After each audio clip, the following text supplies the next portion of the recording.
Hello and welcome to Out Nerdy. This is Paul.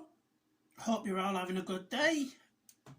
Today's video is about Free Guy, starring Ryan Reynolds, Jodie Comer and Taika Waititi. Free Guy tells the story of Guy, who is an NPC and is unaware he lives in a video game. He goes through the motions every day because of that. And then one day, he bumps into a girl singing Mariah Carey's Fantasy.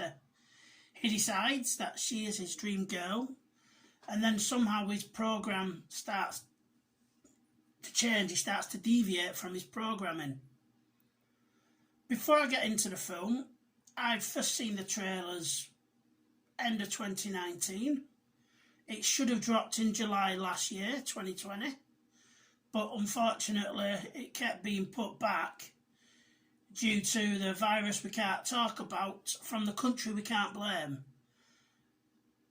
So I was disappointed that it kept being put back, because it would have been I thought it would have been a nice little pick-me-up through, the shit show that was 2020. Let's get to the bits that I didn't like first. There's a couple of instances, sort of silly lines, SJW-isms if you wish. Upon research, I saw that Greg Berlanti Productions was involved in the process of the film, at least. And if you've ever watched a CW show, you'll know what I'm about to talk about. Because maybe he did, maybe he didn't, but Greg Berlanti has a pathological need to work shit up. He really does. And he's done it through the Arrowverse, he's done it through Prodigal Son, especially the second season. So, is the film woke? No, it's not.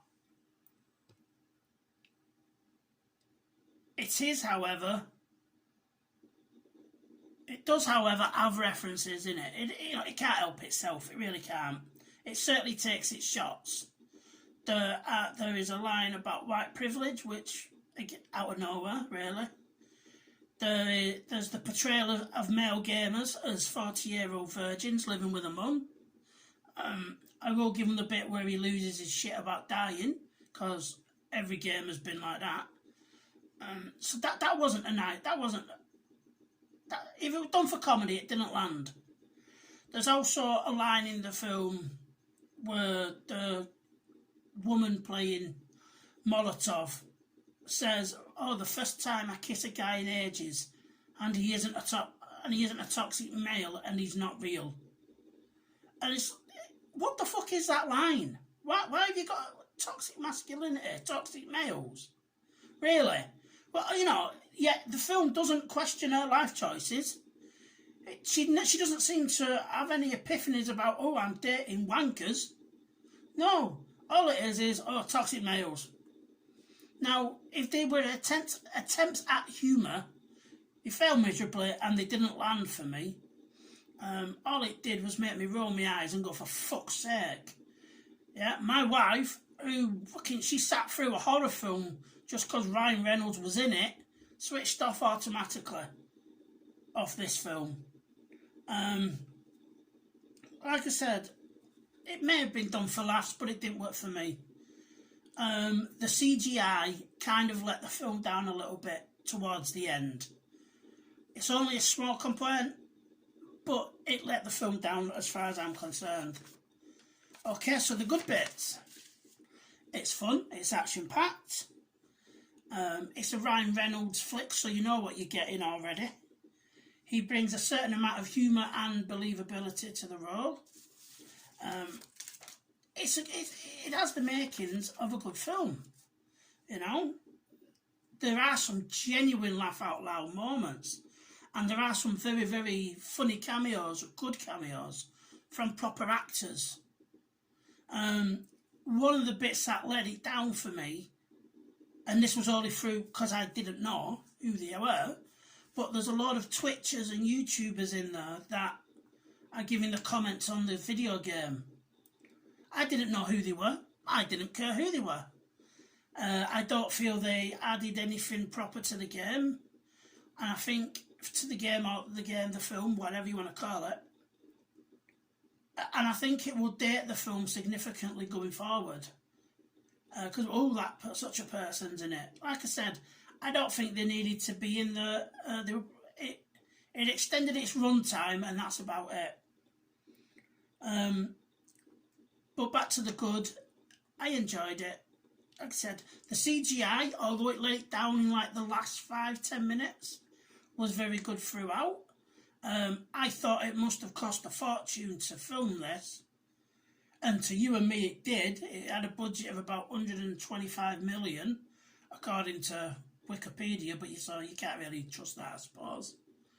But I thought this was a £200-300 million film easily, because of what I was seeing. So overall, the film is good. Let down a little bit. So did I enjoy the film? For the most part, yes. Did it hold my attention? No, absolutely not. Soon as the silly lines were thrown in, that were it, I was done. I played on my phone and I don't feel like I missed anything. Will I watch it again? Probably not. It was a one-off film. I would say the best way to describe Free Guy is it's a Netflix film. It's an Amazon Prime film. And it has the budget of them as well, I suppose. It's a film that gives plenty of laughs. It has its good moments. Like I said, some of the CGI is really good. But the silliness just had me rolling my eyes.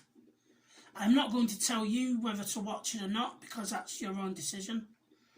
I would suggest, like I said, this is not a going to the cinema film. This is not spending 40-50 quid, at the pictures. It's just not. It's just not. I would fully recommend this if it was on Netflix. Absolutely watch it on Netflix or Amazon or whoever gets it. But I don't think it's a cinema film at all. That's all for today. Please like, share and subscribe.